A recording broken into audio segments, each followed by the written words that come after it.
형제 자매 여러분, 나는 사람의 관례를 예로 들어서 말하겠습니다. 어떤 사람이 적법하게 유언을 작성해 놓으면 아무도 그것을 무효로 하거나 거기에다가 어떤 것을 덧붙일 수 없습니다. 그런데 하나님께서 아브라함과 그 후손에게 약속을 말씀하실 때에 마치 여러 사람을 가리키는 것처럼 후손들에게라고 말씀하시지 않고 단 한 사람을 가리키는 뜻으로 너의 후손에게라고 말씀하셨습니다. 그 한 사람은 곧 그리스도이십니다. 내가 말하라는 것은 이것입니다. 하나님께서 이미 맺으신 언약을 430년 뒤에 생긴 율법이 이를 무효로 하여 그 약속을 폐하지 못합니다. 그 유업이 율법에서 난 것이면 그것은 절대로 약속에서 난 것이 아닙니다. 그러나 하나님께서는 약속을 통하여 아브라함에게 유업을 거저 주셨습니다. 그러면 율법의 용도는 무엇입니까? 율법은 약속을 받으신 그 후손이 오실 때까지 범죄들 때문에 덧붙여 주신 것입니다. 그것은 천사들을 통하여 한 중개자의 손으로 제정되었습니다. 그런데 그 중개자는 한쪽에만 속한 것이 아닙니다. 그러나 하나님은 한 분이십니다. 그렇다면 율법은 하나님의 약속과는 반대되는 것입니까? 그렇지 않습니다. 그 중개자가 준 율법이 생명을 줄 수 있는 것이었다면 의롭게 되면 분명히 율법에서 생겼을 것입니다. 그러나 성경은 모든 것이 죄 아래에 갇혔다고 말합니다. 그것은 약속하신 것을 예수 그리스도를 믿는 믿음에 근거하여 믿는 사람들에게 주시려고 한 것입니다. 믿음이 오기 전에는 우리는 율법의 감시를 받으면서 장차 올 믿음이 나타날 때까지 갇혀 있었습니다. 그래서 율법은 그리스도께서 오실 때까지 우리에게 개인교사 역할을 하였습니다. 그것은 우리로 하여금 믿음으로 의롭다고 하심을 받게 하시려고 한 것입니다. 그런데 그 믿음이 이미 왔으므로 우리가 이제는 개인교사 아래에 있지 않습니다. 아멘. 자리에 앉으시기 바랍니다. 기도하겠습니다. 하나님 아버지, 오늘도 하나님 말씀 앞에 서게 하심을 감사합니다. 오늘 이 복음과 또 율법에 대한 말씀을 듣습니다. 성령 하나님께서 조명하여 주셔서 율법이 무엇인지, 복음이 무엇인지, 그리고 그들의 관계가 무엇인지 저희들이 잘 깨달을 수 있게 도와주시고 저희들이 겸손히 주님의 약속을 의지하여 살아갈 수 있는 믿음을 가질 수 있도록 이 시간 성령 하나님께서 저희들을 인도해 주시옵소서. 예수님 이름으로 기도드립니다. 아멘. 네, 우리가 계속해서 복음에 대해서 알아보고 있습니다. 우리가 복음에 대해서 더 분명하게 알기 위해서는 그 반대편에 서 있는 것으로 보이는 율법에 대해서 우리가 알 필요가 있습니다. 우리가 예를 들어서 야당과 여당이 있지 않습니까?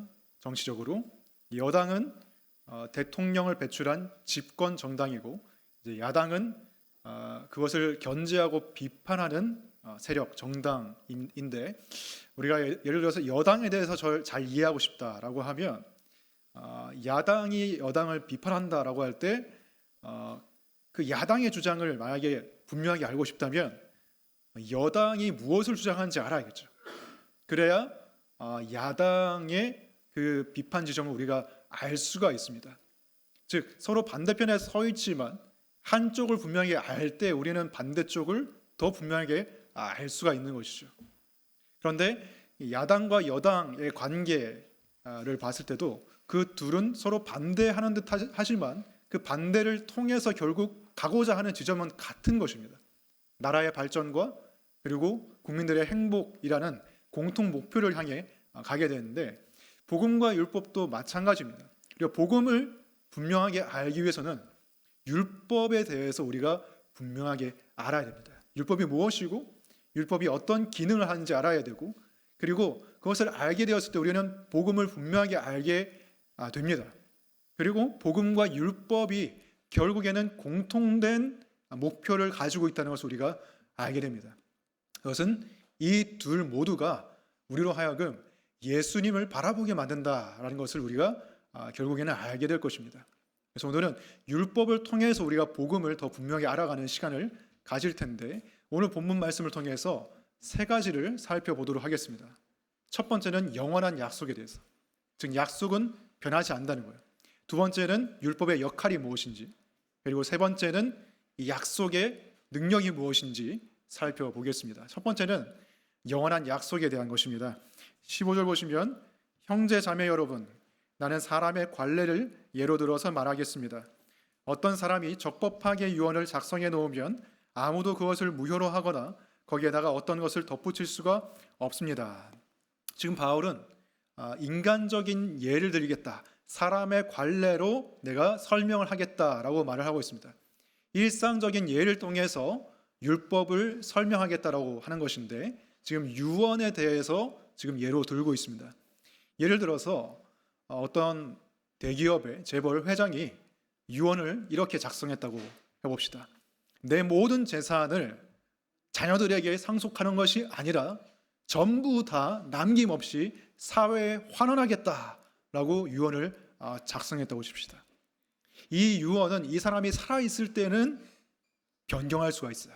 하지만 이 사람이 죽으면 아무도 이 유언을 건들 수가 없는 겁니다. 이 자식들 입장에서는 이 유언을 변경하고 싶겠죠. 어떤 수를 써서라도 뜯어 고치고 싶겠지만 아버지가 죽은 이후에는 그 유언이 적법하게 작성된 이상 이 유언을 아무도 고칠 수가 없는 거예요. 지금 그것을 얘기를 하고 있는 것입니다. 그래서 바울이 말하고 싶은 것은 뭐냐면 인간이 말하는 이 약속조차 함부로 고칠 수 없는 것인데 하물며 하나님께서 말씀하시고 하나님께서 제정하신 약속이라 하면 그 언약을 누가 고칠 수 있겠느냐? 아무도 바꿀 수 없다. 이 약속은 하나님의 약속은 영원한 것이다. 불변한 것이다 라고 얘기를 하는 거예요. 하나님은 한번 약속하실 때 이것을 바꾸려는 생각으로 약속하시지 않죠. 하나님 모든 것을 알고 계시고 실수하지 않으신 분이기 때문에 하나님의 한번 약속하신 것은 아무도 변경할 수 없다. 변경되지 않는다라고 얘기를 하는 것입니다. 그래서 16절에서 하나님께서 아브라함에게 하신 약속에 대해서 바울이 얘기를 하고 있습니다. 그런데 하나님께서 아브라함과 그 후손에게 약속을 말씀하실 때에 마치 여러 사람을 가리키는 것처럼 후손들에게라고 말씀하시지 않고 단 한 사람을 가리키는 것으로 너의 후손에게라고 말씀하셨습니다. 그 한 사람은 곧 그리스도이십니다. 하나님께서 인류를 구원하시기 위해서 한 사람을 부르셨어요. 그 사람이 아브라함인데 아브라함이 갈대아 우르에서 우상을 섬기고 있는 사람이었지만 하나님이 그를 찾아오셔서 너는 그 본토와 친척과 아비 집을 떠나서 내가 보여주는 땅으로 가라 라고 말씀하셨습니다. 그래서 아브라함이 갈 바를 알지 못하고 하나님의 약속을 명령을 따라서 순종해서 가나안 땅으로 갔죠. 그 가나안 땅에 도착했을 때 하나님께서 창세기 12장 7절에서 이렇게 말씀하셨습니다. 주님께서 아브라함에게 나타나셔서 말씀하셨다. 내가 너의 자손에게 이 땅을 주겠다. 이 말씀을 지금 사도 바울이 신약의 빛으로 해석하고 있는 것입니다.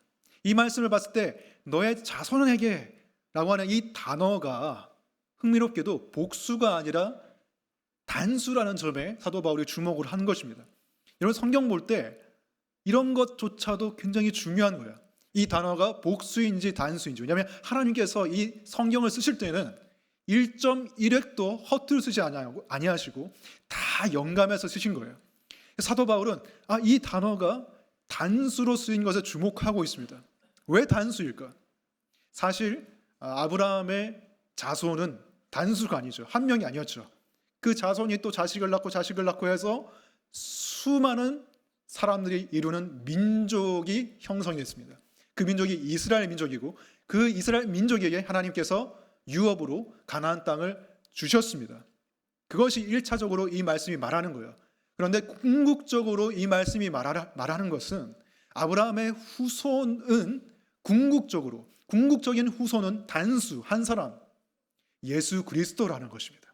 그 예수 그리스도를 믿는 사람이 단지 육적인 이스라엘만이 아니라 새 이스라엘, 교회를 이루어서 그 사람들이 진정한 가나안 땅인 새하늘과 새 땅을 천국을 유업으로 받게 된다는 것입니다.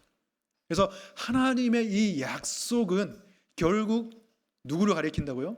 그리스도 예수를 가리키는 약속이다라고 바울이 얘기를 하고 있는 거예요. 그래서 아브라함과 하나님의 이야기를 살펴보면 그 안에 복음, 예수 그리스도 그리고 그분을 향한 믿음으로 가득 차 있다는 것을 우리가 보게 됩니다. 그것을 가장 선명하게 극적으로 보여주는 사건이 아브라함과 하나님의 언약식이죠. 우리가 설교 시간에 자주 다룬 그런 이야기인데, 하나님께서 아브라함과 언약을 맺으셨습니다. 자손을 주겠다, 땅을 주겠다. 그런데 아브라함이 의심이 생기는 거예요. 하나님, 도대체 언제입니까? 제가 기다리는 것이 너무 힘듭니다. 하나님, 저에게 증거를 주세요. 그래서 창세기 15장 8절 보시면, 주 나의 하나님, 우리가 그 땅을 차지하게 될 것을 제가 어떻게 알 수 있습니까? 좀 더 확실하게 저에게 알려주십시오 라고 했을 때 하나님께서, 그래 좋다, 짐승들을 가지고 와라. 암소, 암양, 암염소, 그리고 비둘기, 이런 가축들을 들고 와라. 그래서 아브라함이 하나님께 순종해서 들고 와서 어떻게 했습니까? 그 짐승들의 몸통을 반으로 잘랐습니다. 잘라서 그 짐승들의 몸통이 마주 보게 만들었습니다. 그 몸통들에서는 피가 철철 흐르고 있었겠죠. 그래서 피의 길을 만들었습니다. 왜 그렇게 했냐? 이것이 그 당시 고대 시대의 사람들이 언약을 맺던 관습, 그런 행동이었습니다. 그래서 갑과 을이 있다고 할 때 이 갑과 을이 서로 약속을 맺는 겁니다. 언약을 맺을 때에 이 약속을 어기지 말자라는 의미에서 이 피의 길을 지나가는 것입니다. 그때 대부분의 경우에는 이 종속 관계에 있는 을이 그 길을 지나게 됩니다. 내가 이 언약을 파기하거나 깨뜨리게 되면 내가 이 짐승들처럼 쪼개져서 피를 흘리는 심판과 저주를 감당하게 될 것입니다. 그것이 이 언약식의 내용이었는데, 하나님께서 이 아브라함과 그 방식으로 언약식을 맺으면서, 왜냐하면 아브라함이 그 시대에 그 언약식에 익숙했기 때문에, 그래서 그런 방식으로 언약을 맺으시면서 어떻게 하셨냐면, 아브라함은 그냥 깊이 잠들게 만드십니다. 그래서 아브라함은 아무것도 할 수 없는 상태로 만드신 다음에 하나님께서 불꽃과 같은, 횃불 같은 모양으로 나타나셔서 그 피의 길을 혼자 지나가십니다. 아브라함이 지나가야 되는데 하나님이 지나가세요. 그것은 무엇을 말하는 것입니까? 아브라함, 네가 내가 나와 맺은 언약을 깨뜨린다 하여도 그 대가와 그 책임을 너에게 묻지 않겠다. 내가 다 감당하겠다. 네가 아니라 내가 피를 흘리겠다라고 하나님께서 그렇게 언약을 맺으신 것입니다. 피의 언약, 피의 길을 지나가신 거예요. 최근에 우리 교회에 아주 건전한 모임이 하나 생겼죠. 남자들끼리 모여서 아주 건전하게 이 풋살을 하는, 축구를 하는 카비너트 FC가 결성이 됐는데, 거기 이제 창단식을 했다고 하는데, 그 창단식 때 뭐 설교도 하시고 대표기도 하시고 뭐 이렇게 했다고 들었습니다. 근데 피의 맹세를 같이 맺었다고 하더라고요. 그 풋살 하시는 분들끼리. 그 피의 맹세가 뭐냐? 너무 궁금해가지고 제가 이제 캐묻고 다녔어요, 사람들한테. 별거 아니라는 식으로 막 이렇게 대답하더라고요. 뭐냐면, 이 토요일 날 하잖아요, 풋살 클럽을. 토요일 날 이 풋살을 막 열심히 하면 너무 피곤해져서 그게 이제 주일까지 영향을 미쳐가지고 예배에 못 나오거나 이 예배 시간에 졸거나 이렇게 되면 우선순위가 바뀌면 큰 대가를 치르게 하겠다. 피를 흘리게 하겠다. 그 정도로. 그러니까 굉장히 좋은 거잖아요, 그죠? 우선순위를 명확히 하는 아주 좋은 의식을 실었는데, 그러면 뭐 혈서라서 썼습니까? 손가락에 이게 찔러가지고 피의 맹세를 했습니까? 그게 아니더라고요. 이제 토마토 주스를 같이, 이제 피를 상징하는 시각적인 효과를 주면서 토마토 주스를 같이 사이좋게 나눠 먹었다고 하는데, 너무 좋은 것 같아요. 그런데 하나님과 우리가 맺은 그 언약은 토마토 주스가 아니라 진짜 피인 거죠. 진짜 피. 피가 철철 흐르는 그 섬뜩하고 그 끔찍한 그 언약식을 왜 맺으셨냐? 그리고 하나님께서 내가 피를 흘리겠다고 하신 그것이 어떻게 이루어졌습니까? 진짜 하나님이 피를 흘리신 거예요.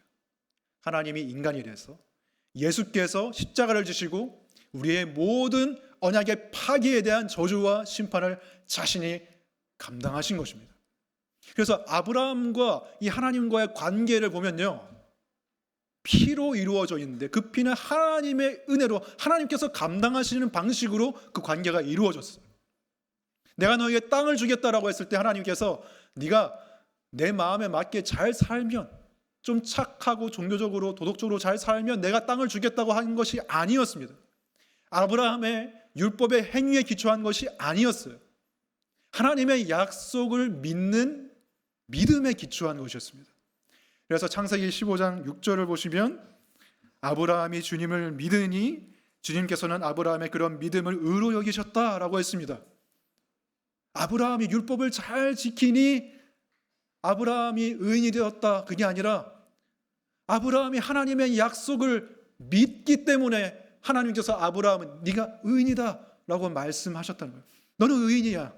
너는 비록 언약을 깨뜨릴 사람이지만 그럼에도 불구하고 내가 너의 믿음을 보고 너를 의인으로 여겨준다 라고 하나님이 말씀하시는 것입니다.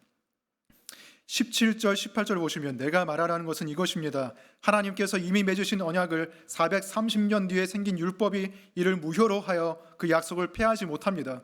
그 유업이 율법에서 난 것이면 그것은 절대로 약속에서 난 것이 아닙니다.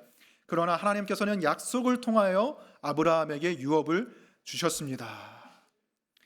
지금 바울이 하고 싶은 얘기는 이거예요.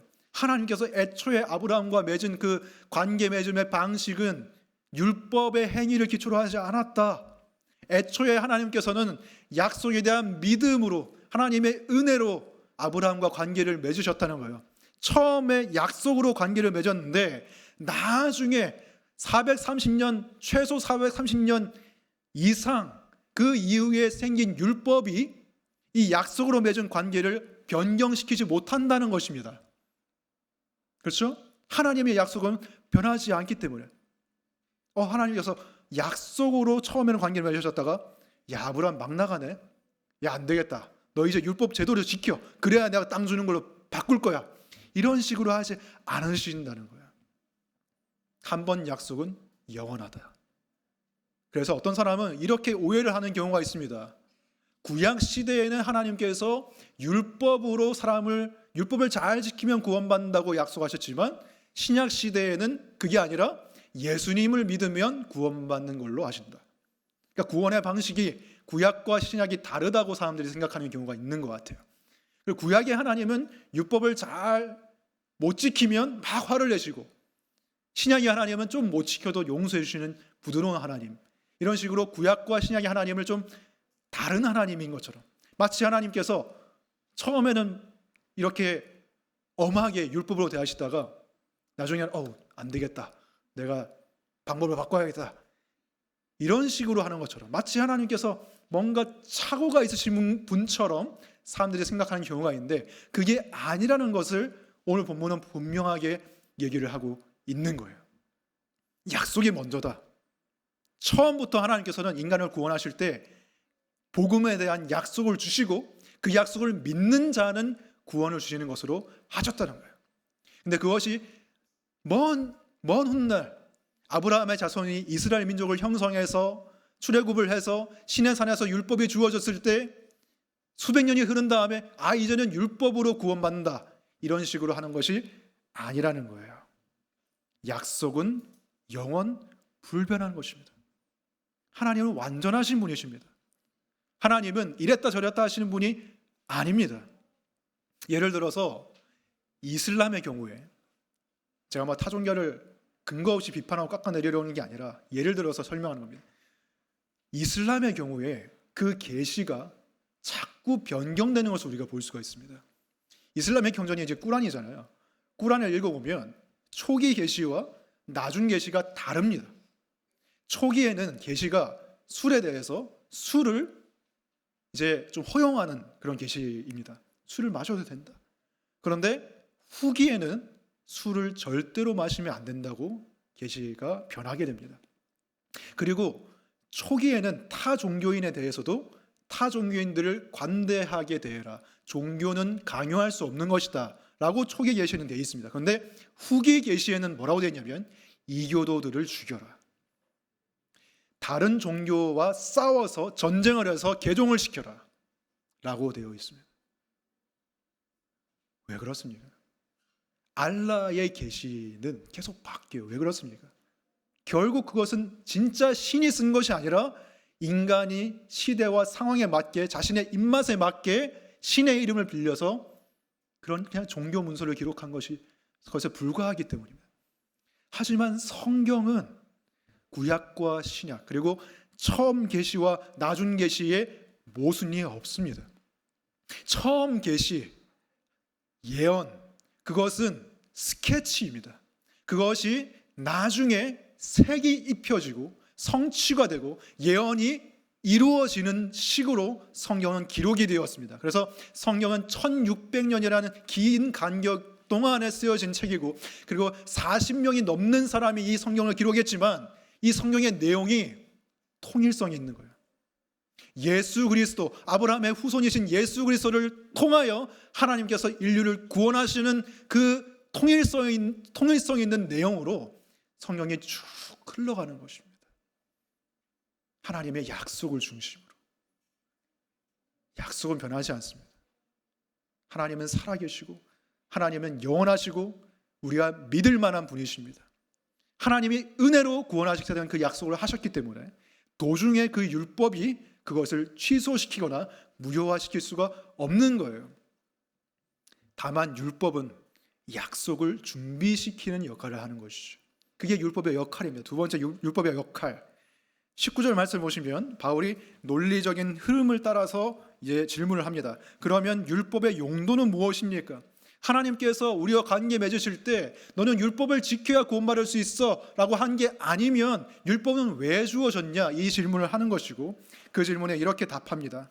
율법은 약속을 받으신 그 후손이 오실 때까지 범죄들 때문에 덧붙여 주신 것입니다. 예수 그리스도 그 후손, 궁극적인 아브라함의 후손이 오실 때까지 범죄 때문에 덧붙여졌다라고 얘기를 합니다. 범죄 때문에. 사람들이 범죄하기 때문에. 그래서 하나님께서 죄가 무엇인지 기준을 세워주신 것입니다.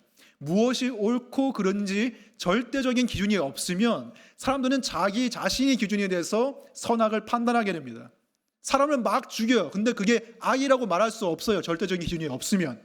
하나님이 기준을 주셔서 뭐가 옳고 그른지 알려주시고 그 이후로부터는 무엇이 죄인지 확실히 알게 되고 사람은 그 기준을 어겼을 때 자신이 죄인이 되는 것을 알게 되는 것입니다. 그게 율법의 역할이에요. 20절을 보시면 그런데 그 중개자는 한쪽에만 속한 것이 아닙니다. 그러나 하나님은 한 분이십니다. 여기서 중개자는 율법을 하나님께서 이스라엘 민족에게 주실 때 하나님과 인간들, 이스라엘 백성들 사이에 서 있었던 한 사람을 얘기를 하는 것인데 그 사람이 모세입니다. 하나님이 모세를 통해서 율법을 이스라엘 백성들에게 주셨어요. 그래서 이 20절은 굉장히 이해하기 어렵습니다. 이 20절에 대한 해석만 200가지가 넘는다고 하더라고요. 근데 제가 200가지를 다 살펴보지는 못했는데 제가 생각할 때 가장 좋은 해석은 뭐냐면 율법은 인간이 하나님을 만나려고 할 때 하나님께 나아갈 수가 없었어요. 이스라엘 백성들이 그 시내 산에 하나님의 꼭대기에 있는 하나님의 거룩한 임재로 그들이 나아갈 수가 없었어요. 그래서 중개자를 두고 모세가 시온산에 혼자 올라갔습니다. 그러니까 율법적인 관계에서는 사람이 하나님을 바로 만날 수가 없다고요. 그런데 복음의 관계에서는 중개자가 없이 하나님이 한 분이시다라고 말합니다. 인간적인 중개자가 필요 없죠. 왜? 하나님이 내려오시기 때문에. 하나님이 직접 내려오시기 때문에 인간의 몸을 입고, 그게 복음이죠. 그게 율법과 복음의 다른 점이다라고 얘기를 하고 있는 것으로 보입니다. 그러니까 이 말씀을 봤을 때 우리가 이런 오해를 또 할 수가 있죠. 그러면 율법은 중개자도 있고 그리고 뭐 이게 해야 될 것도 많고 율법은 좀 열등한 것입니까? 율법은 심지어 악한 것입니까? 복음은 선한 것이고 복음이 우월한 것입니까? 그런 질문을 할 때 21절에서 바울이 말합니다. 그렇다면 율법은 하나님의 약속과는 반대되는 것입니까? 그렇지 않습니다. 그 중개자가 준 율법이 생명을 줄 수 있는 것이었다면 의롭게 되면 분명히 율법에서 생겼을 것입니다. 율법이 악하거나 율법에 무슨 문제가 있는 게 아니에요. 율법은 선하고 아름답고 완전한 것입니다. 그래서 그것을 잘 지킬 수만 있으면 그것으로 생명을 얻을 수 있는데 인간에게 율법을 지킬 능력이 없는 거예요. 율법은 옳고 그름을 알려줘요. 하지만 옳게 살 수 있는 능력은 주지 않아요. 그게 인간의 문제예요. 그래서 율법이 문제가 아니라 율법은 오히려 너무나 선하고 너무나 아름답고 너무나 완전한 것이기 때문에 그게 문제인 거예요. 인간에게는. 율법이 왜 선하고 아름답고 완전한 것입니까? 왜냐하면 하나님이 율법을 주셨기 때문이에요. 그리고 하나님의 성품과 하나님의 속성이 율법에 담겨 있기 때문입니다. 규칙이 세워졌을 때 그 규칙을 세운 사람의 성품이 반영되게 되어 있어요. 예를 들어서 여러분이 어떤 집에 놀러 갔다고 생각해 봅시다. 그 집에 냉장고를 보니까 그 집에 규칙이 써 있었어요. 밥을 먹을 때는 스마트폰을 하지 않는다. 걸어 다닐 때는 발 뒤꿈치를 들고 다닌다. 그리고 항상 8시 전에 집에 들어온다. 그래서 그런 규칙을 딱 보면 이 집 가장은 보통이 아니구나. 굉장히 엄격하구나. 깐깐하구나. 이런 것을 예상할 수가 있습니다. 그런 규칙만 있는 게 아니라 잘 보니까 예를 들어서 밥 먹을 때는 항상 요리해 주신 분에게 감사하다고 해라. 그리고 관리 아저씨를 보면 깍듯하게 인사를 해라.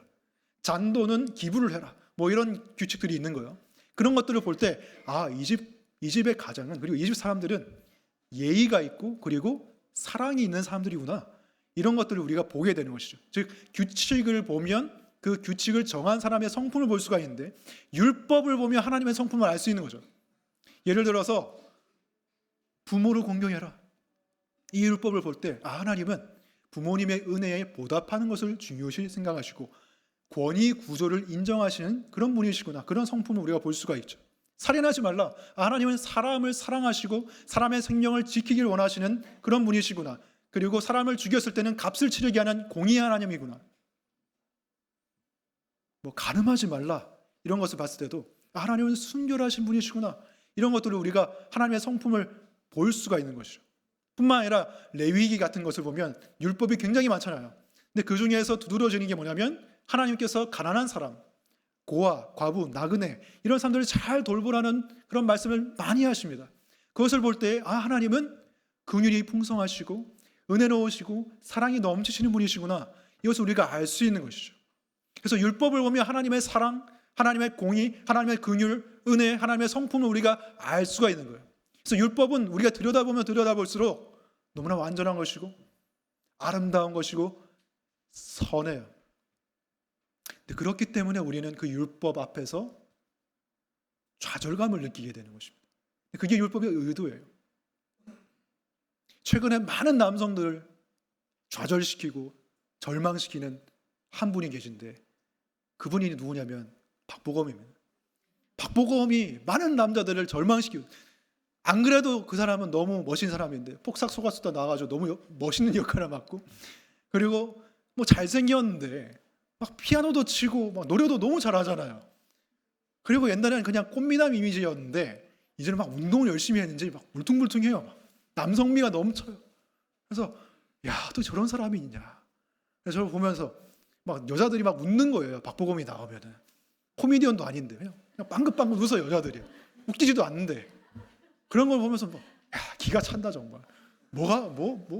도대체 왜 그런 거지? 근데 제가 그 박보검을 보면서 옛날에는 이렇게 위로했거든요.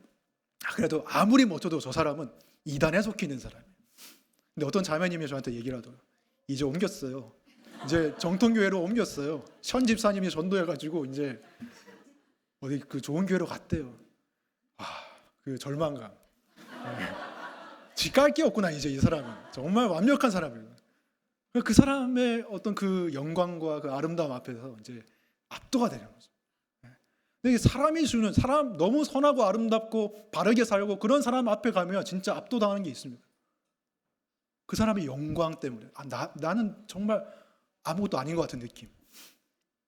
하물며 선하고 아름다우시고 완전하신 하나님의 영광을 우리가 보게 되잖아요. 그 거룩함 앞에 서게 되면 우리는 정말로 좌절하게 돼요. 나는 진짜 아무것도 아니구나. 나는 진짜 그냥 티끌과 재와 같은 존재구나. 율법을 자세히 보세요. 간음하지 말라고 했는데 우리 안에는 음욕이 가득하잖아요. 도적질하지 말라라고 했을 때 그 도적질하지 말라라는 뜻을 보면서 우리는 좌절하게 되는, 진짜 깊은 뜻을 보면요. 나중에 제가 설명을 해드리겠지만 거짓말하지 마, 거짓 증언하지 말라. 근데 우리는 안에는 그냥 거짓말하고 편하게 살고 싶은 그런 욕망이 있다고요. 율법을 딱 갖다 대면 괜찮은 줄 알았던 내가 결코 괜찮지 않다는 것을 알게 됩니다.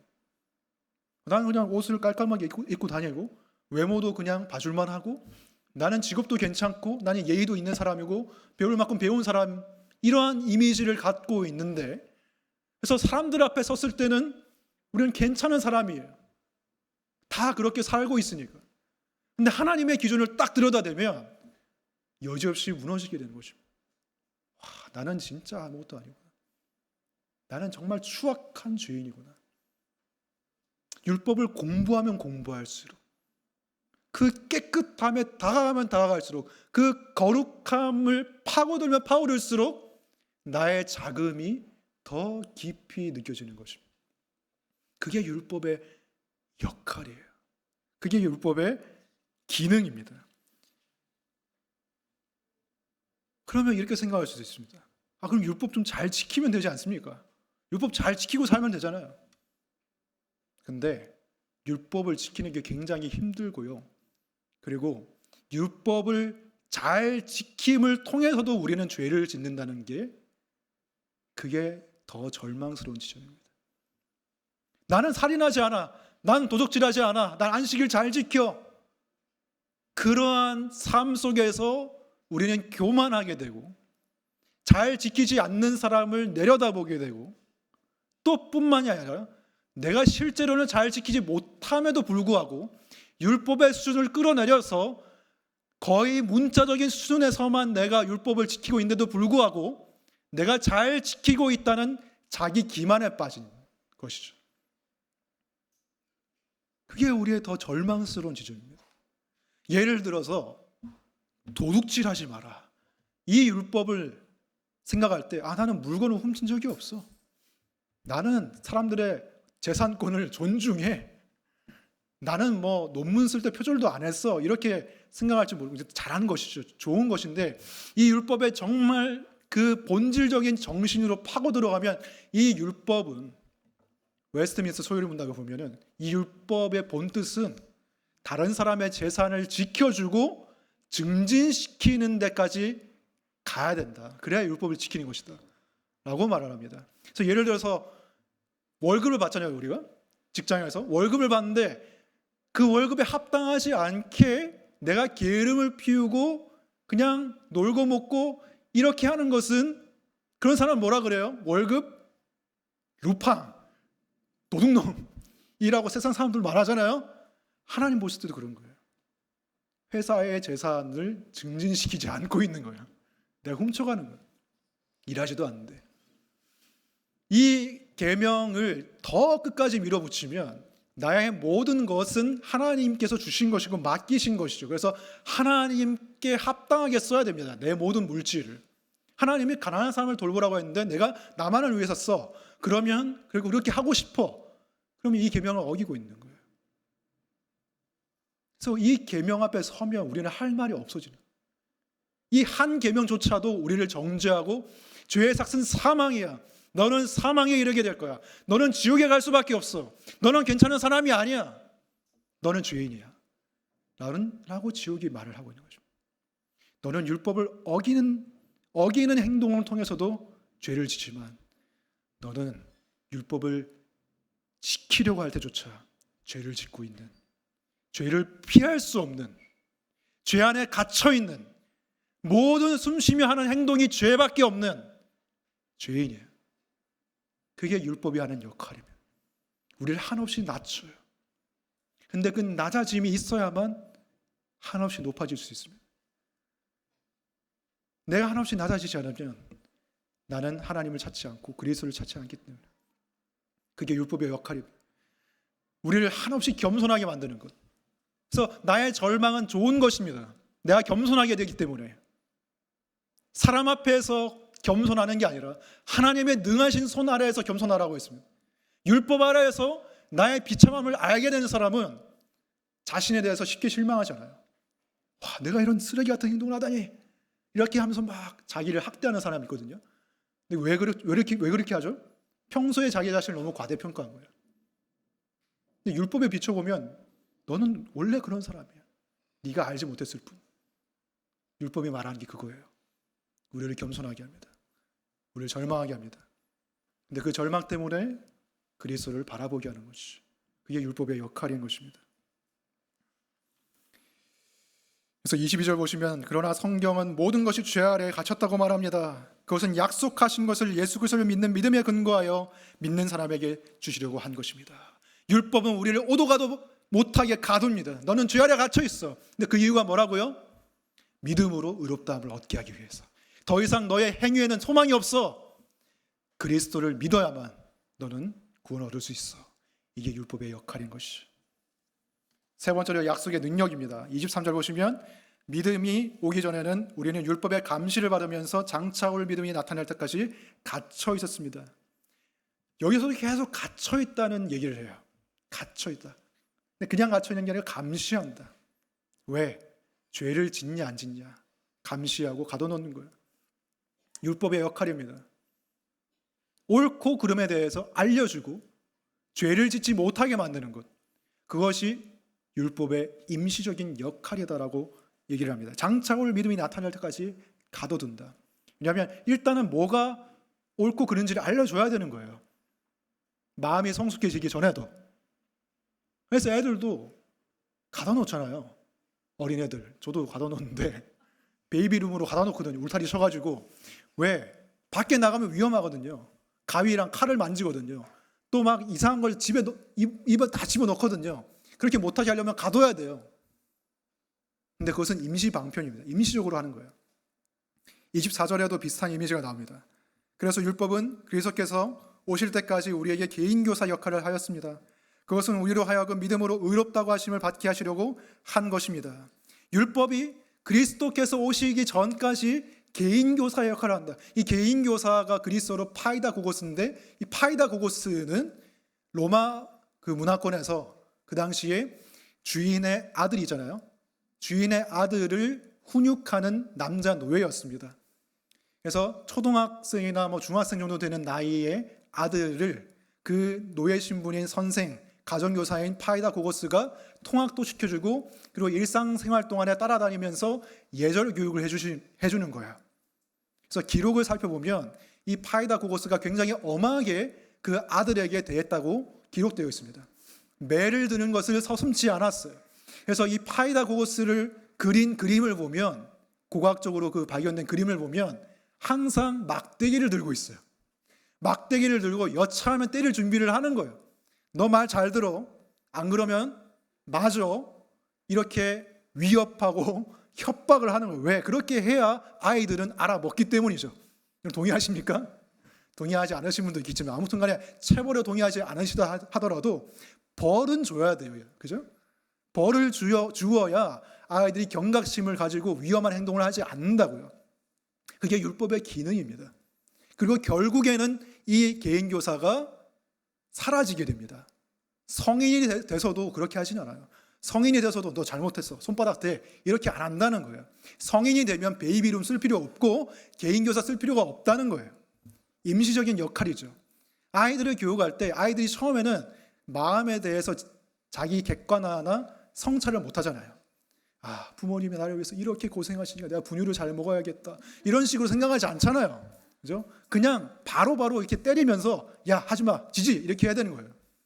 근데 크면 클수록 아이들은 부모님의 마음을 헤아리게 되고, 아, 부모님이 이렇게 열심히 힘들게 돈 버시는데 내가 이 학원 다닐 때 이 논땡이 피면 안 되겠다, 열심히 공부해야겠다, 이런 생각을 하게 되는 것이죠. 점차 철이 들면서. 그렇게 되면 이제 체벌이 필요가 없게 되는 것입니다. 그게 율법의 한계이자 임시적인 역할이란 뜻인 것입니다.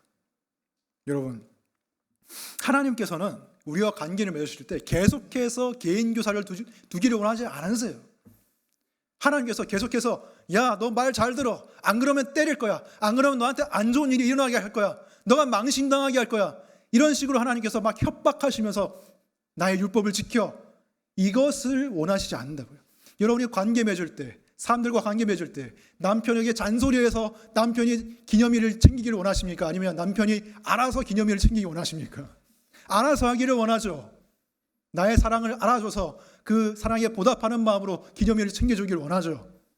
우리가 사람과의 기대하는 것도 똑같잖아요. 하나님도 마찬가지입니다. 언제까지 억지로 윽박질러서 위협해서 우리와 관계를 맺어서 우리가 바른 길로 가게 하는 것은 하나님도 원하지 않으세요. 하나님이 원하시는 것은 우리가 기쁨으로 자발적으로 하나님께서 기뻐하시는 생활을 선택하며 살아가는 것입니다. 그것을 위해서 율법이 우리를 절망케 해서 하나님의 약속을 바라보게 만드는 것입니다. 내가 다 피를 흘릴게. 내가 너 대신에 다 피를 흘렸어. 왜 그랬겠니? 왜 내가 그 피의 길을 지나갔겠니? 하나님이 물으시잖아요. 내가 너를 사랑하기 때문에. 내 아들도 아깝지 않기 때문에. 너를 얻기 위해서는 나의 가장 소중한 것도 줄 수 있기 때문에. 내 마음을 제발 알아다오.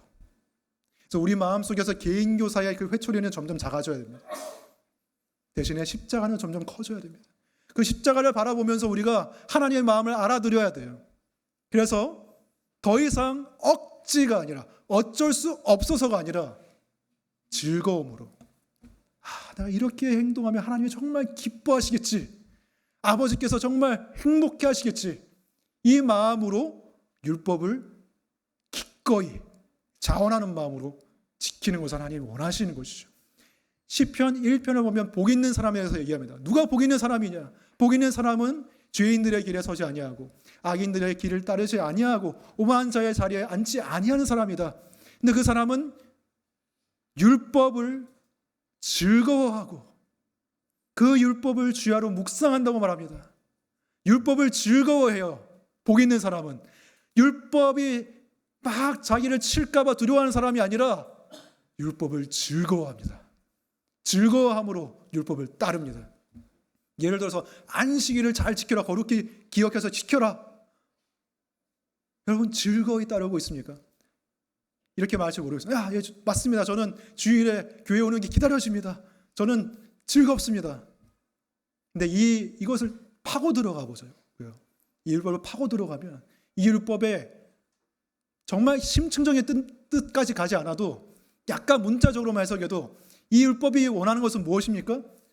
일주일에 하루만이라도 하나님을 믿고 의지하는 마음으로 내가 내 스스로 노력해서 내 생계와 미래를 개척하고 유지하고 보존하려는 그 몸부림을 멈추는 것입니다. 하나님을 믿음으로 딱 하루만이라도 내가 하나님 안에서 예배하고 하나님을 누리면서 사는 것입니다. 그래서 이 말씀을 잘 지키려면 어떻게 해야 돼요? 주일에 내가 내 생계와 내 자기 개발과 내 어떤 것을 내 미래를 위해서 하려는 모든 노력들을 내려놓고 하나님을 찬양하고 예배하고 하나님 안에서 쉬어야 되겠죠. 근데 그것을 못한단 말이에요, 사람들은. 왜? 난 주일에도 돈 벌고 싶어. 주일에도 난 투자 공부를 하고 싶어.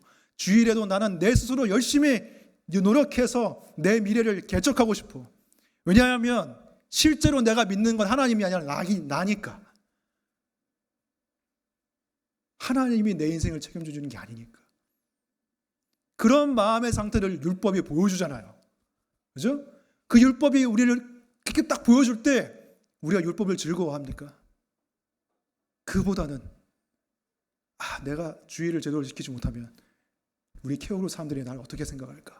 나를 나이롱 신자라고 욕하겠지? 목사님이 나를 어떻게 생각할까? 또는 하나님이 나에게 안 좋은 일을 주시지 않을까? 이런 생각 때문에 우리가 이 율법을 지키려고 하잖아요. 물론 아니신 분도 있겠지만 그것은 즐거이 지키는 게 아니죠. 즐거이 지키는 것은 나를 사랑하시는 하나님께서 나를 위해서 아들을 주실 정도로 나를 위하시는데 내가 그분을 믿지 않을 수 있겠냐? 나는 그분을 의지하며 살아야지. 그래서 하루만이라도 나는 그분 안에서 쉬어야지. 그것이 즐거이 율법을 지키는 것이죠. 여러분 율법을 즐거워하고 있습니까? 정말로 진정으로 억지로가 아니라 어쩔 수 없어서가 아니라 다른 사람의 시선 때문이 아니라 정말 하나님 자체를 즐거워하고 있습니까? 하나님을 즐거워한다는 게 무엇입니까? 하나님의 성품이 반영된 율법을 즐거워하는 것입니다. 그래서 약속의 능력은 이 율법을 우리가 즐거워하게 만들어주는 것입니다. 여러분 율법은 우리를 좌절시키고 우리를 낮추어서 우리를 겸손하게 해서 약속의 능력을 바라보게 만듭니다. 그리고 이 약속은 그 능력으로 우리를 다시 율법으로 데려가는 것입니다. 율법은 우리를 그리스도로 인도하고 그리스도께서는 다시 우리를 율법으로 인도하셔서 그 율법에 반영되어 있는 하나님의 영광과 선함과 아름다우심을 우리가 닮아가게 하기를 원하십니다. 그래서 율법을 지키면서 하나님의 기뻐하실 것을 우리가 또한 즐거워하면서 율법을 지키며 살다 보니 이 길이 정말로 행복의 길이고 정말로 평안의 길이고 만족의 길이구나 하는 것을 알게 되면서 더욱더 차원에서 율법을 지키게 되고 그 가운데 율법을 주신 하나님, 나를 구원하신 하나님을 더 사랑하게 되는 것이 우리를 향한 하나님의 목적입니다. 이런 사랑으로 하나님의 사랑에 보답하시기 바랍니다. 하나님의 사랑에 보답할 수 있는 유일한 길은 사랑입니다. 우리의 억지로 하나님의 사랑을 보답할 수가 없어요. 하나님이 원하시는 것은 약속을 통한 우리의 마음의 변화, 하나님을 향한 사랑입니다. 그 사랑으로 하나님께 나아가시기 바랍니다. 기도하겠습니다. 하나님 아버지, 우리에게 처음부터 약속을 주셔서 우리의 행함이 아니라 그 약속을 믿음으로, 그 약속을 이루시는 예수 그리스도를 믿음으로 우리가 구원받고 하나님의 자녀가 되게 하심을 감사합니다. 이 복음이 우리의 영혼을 자유케 하는 것을 믿습니다. 율법은 우리를 가둬둡니다. 우리는 율법을 지키지 못해서 반대로 지키면서도 죄를 짓는 그 죄에 갇혀있는 존재입니다. 우리는 율법을 지키기를 생각하지도 않고 바라지도 않는, 조금만 지키면 그것을 자랑하기 바쁜 어리석은 자들입니다. 그러나 이 어리석은 자들을 하나님께서 위하시고 약속을 맺어주셔서 우리가 아니라 예수 그리스도께서 피를 흘리게 하셨습니다. 이 복음이, 이 약속의 능력이 우리의 마음을 뒤바꾸고 뒤흔들어서 율법을 즐거워하고 그 율법을 구원받기 위해서가 아니라 하나님을 기쁘시게 해드리기 위해서, 나를 사랑하시는, 이미 사랑하셔서 받아주신 하나님을 기쁘시게 하기 위해서 그 율법을 지키며 걸어갈 수 있게 도와주시옵소서. 예수님 이름으로 기도합니다. 아멘.